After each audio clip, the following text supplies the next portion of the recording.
Double fried French fries are amazing, and they're just as great as the fries restaurants make. I'll show you how to make them at home. We start by prepping russet potatoes.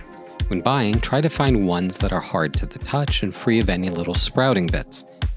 Potatoes grow in the dirt, so you definitely want to start by washing them in cold water in a colander.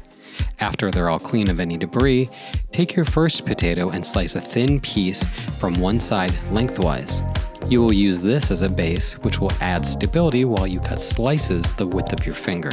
Don't worry if they aren't perfect, just try to keep them about the same thickness.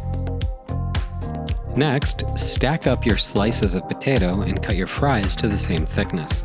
After you have enough cut fries, place them in a bowl and cover with water, and then drain off the water. You want to remove as much starch from the potatoes as you can. You may have to do this 2 or 3 times. Once the water is no longer cloudy, cover the fries with water and let soak for at least 30 minutes. After enough time has passed, drain the potatoes and spread the cut fries on a paper towel-lined sheet pan or on your countertop. Let them chill out and wait until they're as dry as possible. If you have space in your fridge, it'll actually dry them off quickly if left uncovered. If you have the time, do this overnight, but who are we kidding? You definitely want to make these as soon as possible. If you have a deep fryer, this is your time to shine.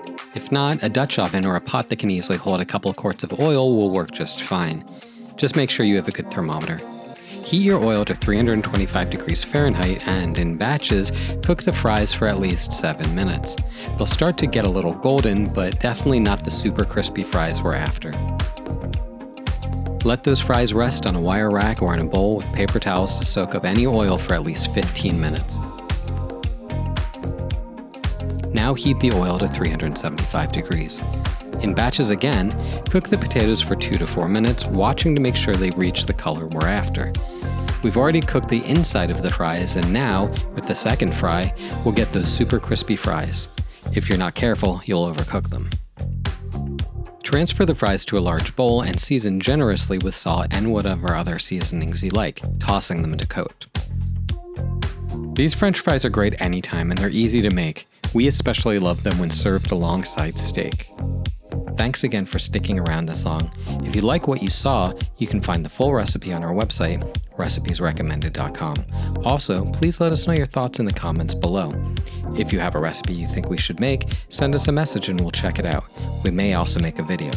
We thank you for joining us, and please don't forget, great minds eat alike.